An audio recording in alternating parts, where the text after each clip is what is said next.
Hello, I'm John, welcome to my channel, Stuart and Dragons. In today's video I'm going to be doing the Spring is in the Air tag.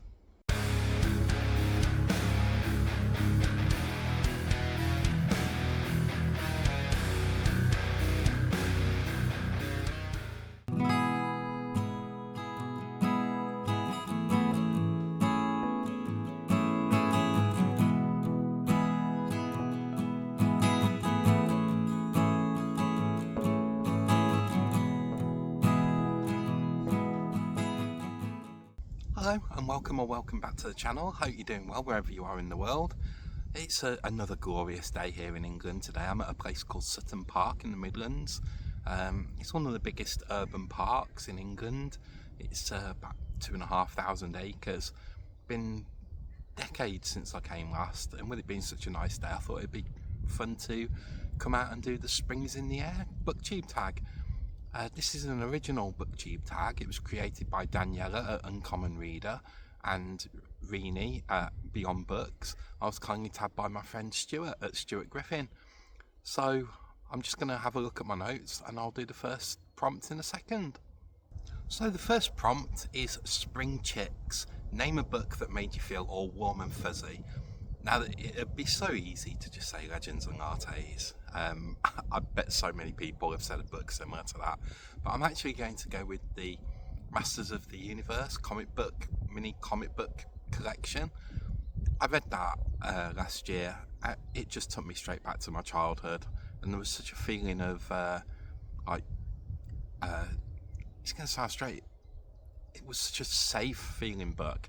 It just took me back to a simpler time, and I got so much nostalgia, and it was just so much fun reading these stories that I remember like sitting in my bedroom reading when I was like 6 or 7, something like that. So yeah, that's the one I'm going to go with, that one. I suppose I'll give an honourable mention to Legends and Lattes. And the next prompt is April Showers, which is name a book that takes place on or near to water or contains water in the title. And I'm actually going to pick the book that the Stuart and Dragons book club read last month, and that was Dead Crow by, I think the author's David Haynes. Really enjoyed this book. It's kind of like a small town horror story. It starts off at this town. It's like at the end of this road, miles and miles from anywhere, and there's only one road going in and out of this town, and this like storm breaks above the town, and this storm is just torrential rain, and due to neglect on the mayor's part, the infrastructure to the town is really poor and can't handle this rainwater, and everything starts to flood. And there's a river nearby, and it's made known really early in the book that there's a factory that pumps chemicals into this river, and something in this river that should not be. And this book, it follows the sheriff trying to save everyone from the flood and make sure everyone's okay while investigating people going missing, and there's some strange goings on, and it just turns into a really fun, fast-paced creature feature.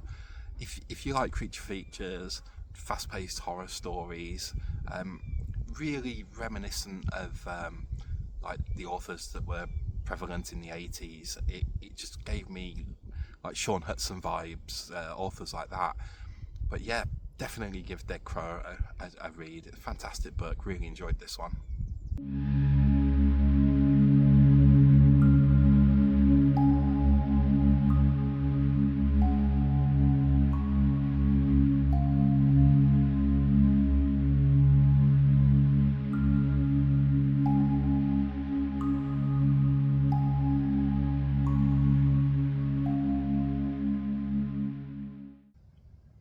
And the third prompt is Spring Break, which is talk about a time you took a break from reading and why. I've never taken a complete break from reading. There's always been something I've been reading, whether it be fiction, non-fiction, or even just rules books for like Warhammer or something. But I did read significantly less from about the age of, I don't know, late 20s to late 30s, and the simple reason is video games happened. I used to love online gaming. I used to love playing Dead or Alive 4 on the Xbox. I used to play that all the time, and Sega Rally when that came out on the 360.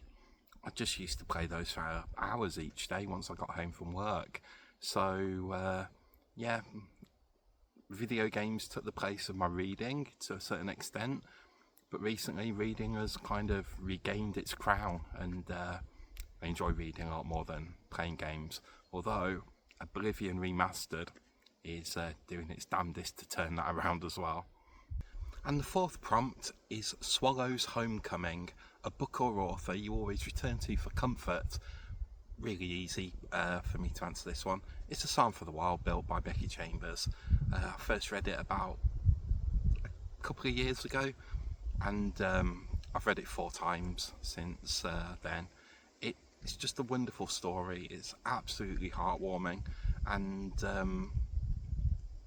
I've done it in a previous video, talked about it in a previous video. It kind of changed the way I look at life, and you know, just doing the things you enjoy is enough. Absolutely wonderful book. If you haven't read it, please read it. It's absolutely fantastic. If you haven't read A Psalm for the Wild Built, it's about a monk, and they decide that they need more from their life and they want to experience more, so they become a tea monk, and they like travel around the island or the continent where they live, and they basically go to towns and villages and they listen to people's problems while they serve them tea. And even after a while, this isn't quite enough, and they decide they want to go to the wild places on this continent. And while out on this journey into the wilds, a robot appears from out of nowhere and comes up to the tea monk and just says, "What do you want?" And the book then follows how they become friends, and there's some, I suppose it's like philosophical stuff, but you can read it without really going into those things or thinking about it too much. But yeah, it's not really heavy, but quite thought-provoking all the same, and one of my favourite books ever. Yeah, definitely worth reading.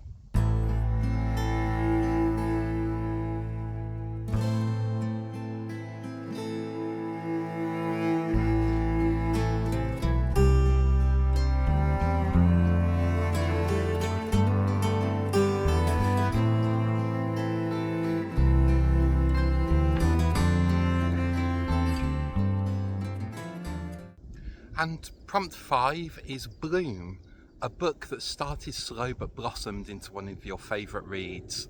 And this is another quite easy one for me to answer, and that's Assassin's Apprentice by Robin Hobb. I started this a couple of years ago, and the first 50 pages just did not connect with me at all. Really struggled, and took me quite a long time to get through those pages. But I put it down, I came back to it again maybe a year later, something like that, and I flew through the first 50 pages, and then I really connected with the story. Just the way that Robin Hobb writes her characters, and the setting, this like old medieval keep where everyone lives, and where the whole story in that book is set. I just thought it was wonderful, and then when I read the rest of the trilogy, it really connected with me. I really loved that book. But I'm currently reading Ship of Magic with my friends Ellie and Nikhil, doing a buddy read with that, and I'm struggling with this one. All the problems that people said the Farseer trilogy had, I can see in Ship of Magic. I'm struggling. I will get back to it though, and hopefully I enjoy it as much as the Farseer trilogy. The next prompt is Eggs in a Basket, which is name 3 books that I want to read this spring. The first book that I want to get to is Lair by James Herbert. If you don't know, I'm currently reading all of the books that James Herbert wrote in chronological order, and next month it's Lair. I'm going to be doing it as a buddy read with my friend Cliff over at Cliff's Dark Gems, which I'm really looking forward to.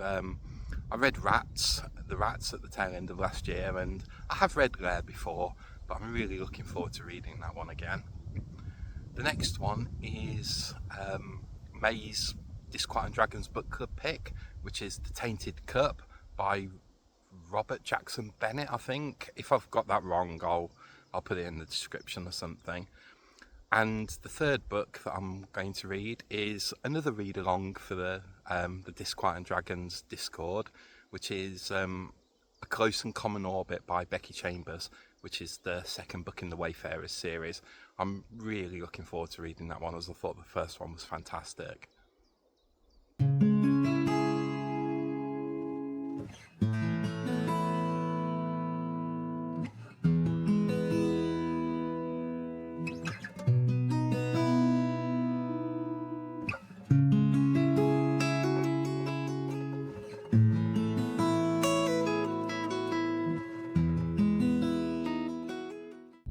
And we're on to prompt number 7, which is Green Pastures, a classic book that never gets old. And for this one, I'm going to go with Jane Eyre. I originally read that at school, and because I was forced to read it, I didn't really appreciate it that much. And I read it actually again later on, maybe in my 20s, when I could appreciate it a bit more, and I absolutely loved it. When I was at school, because I was forced to read it, I don't think I appreciated how well written it was, and just how dark it is as well. Just a perfect gothic novel. Absolutely love it. I reread it again a couple of years ago. I actually had the audiobook narrated by Thandie Newton. She was absolutely fantastic in it. She did such a phenomenal job. But yeah, if you haven't read Jane Eyre by Charlotte Bronte and you're a bit scared of classics, don't be scared of this one. It's amazing, really is amazing. And the 8th prompt, which is Pollen, a book or author you're allergic to. Won't dwell on this one. Rebecca Yarros, Fourth Wing, get in the bin. Hate that book, absolutely hate it.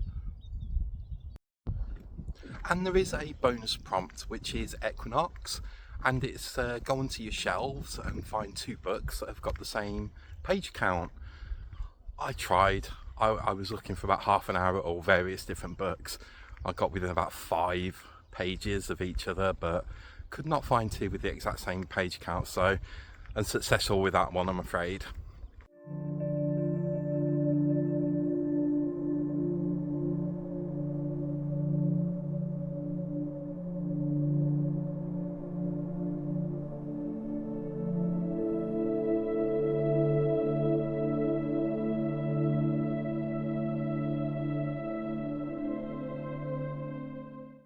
Now it says to tag some Booktube friends. Apologies if you've already done the tag and I've tagged you. I know it's a pretty popular one, but I'm going to tag Nikhil at Shelf Esteem, Ellie at Bibbidi Bobbidi Books, Mark at The Book Thing, and Philip at A Poet Reads to Write. As I said earlier, if you've already done it, no worries, and no pressure to do it if tags aren't really your thing. And with the tags being done, that brings me to the end of this video. I hope you're enjoying what you're reading wherever you are in the world. Hope you're all doing well. Thank you for watching and subscribing and all that kind of thing. I'm going to enjoy the rest of this amazing sunny day. No April showers this month, so that's been a bonus, that's for sure. So until the next video, you all take care and I'll speak to you soon. Cheers, bye.